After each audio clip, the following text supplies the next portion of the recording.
I've only got a few minutes, so I'm not going to go into detail about the structure of the crisis or anything like that.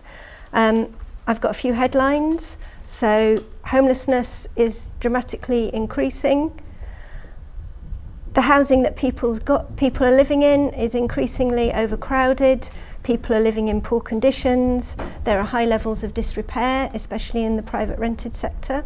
And some of you may have seen Shelter launched a living home standard at the beginning of the week, and that speaks into that situation.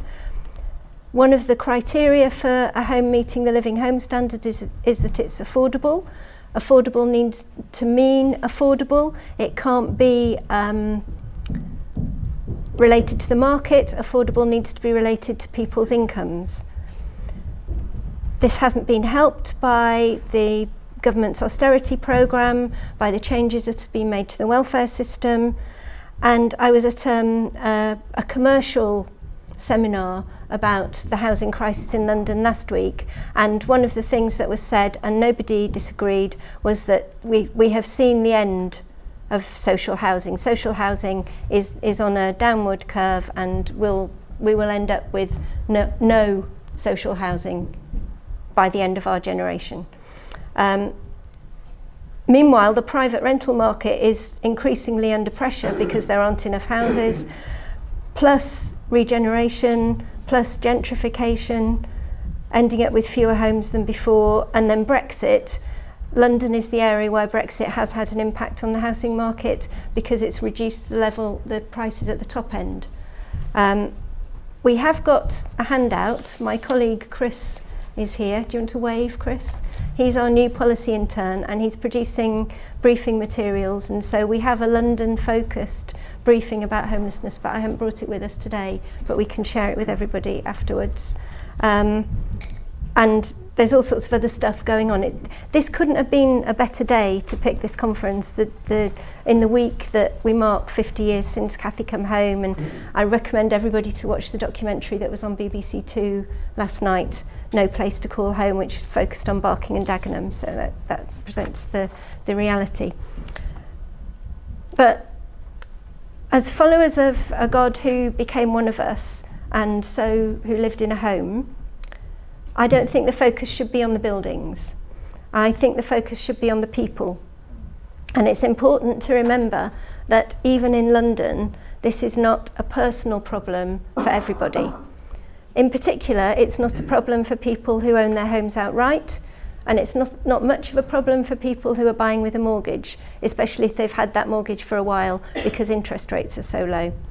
I used to say it's not a problem if you're a social tenant, so living in council or housing association property.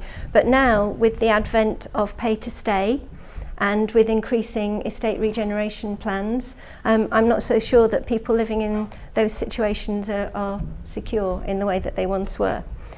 Just to give you the figures, for across London as a whole, 22% of the population own outright, and I suspect that quite a lot of them are in our churches.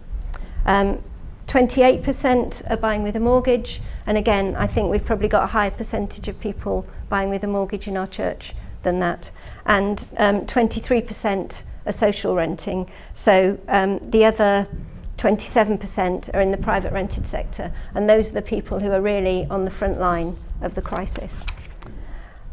The people most likely to be affected to the point of homelessness are people who've experienced relationship breakdown, people who are private renters, if they're young or if they're inexperienced, if they've got a drink or a drug problem, if they've got mental health problems or a learning disability, if they've lived in an institution, if you've experienced abuse, if you're unemployed, if you're just lacking a family or a support network in the area. And lots of people move to London to work, and so they don't have that kind of network. And if you're ignorant of the system and not offered good advice, that really came home to me from the documentary on BBC Two last night, the lack of good advice. But basically, if you're poor, it's a problem, and if you're rich, it's not. Yeah. And then I've got some typologies of people that we know, people in our churches, people who aren't homeless, and are not the kind of usual suspects, but are impacted by the crisis. So, first one, parents of youngish adults. So that's people like me who've got children in their 20s and 30s.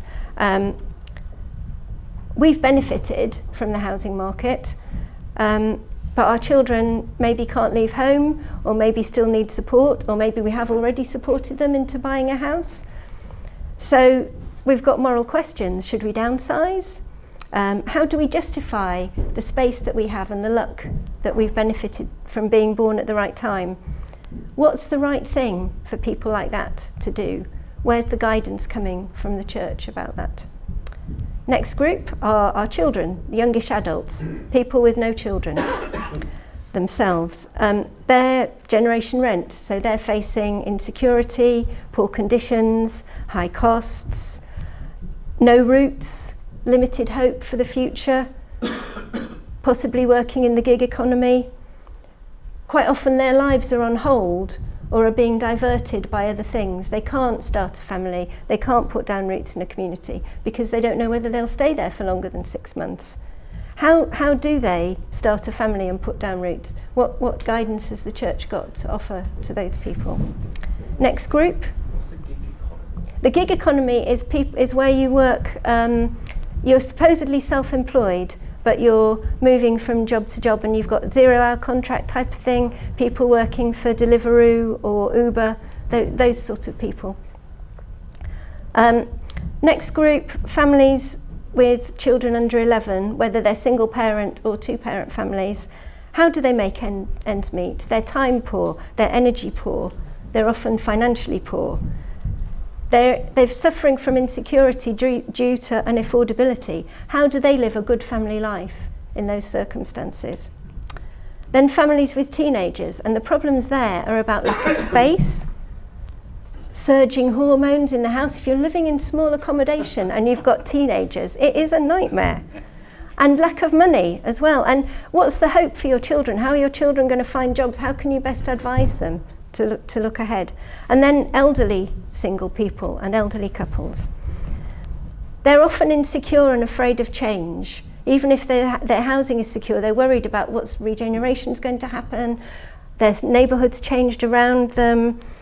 Quite often they're living in poor conditions, even if they're owner-occupiers, because they haven't got the energy, the headspace to make their properties better.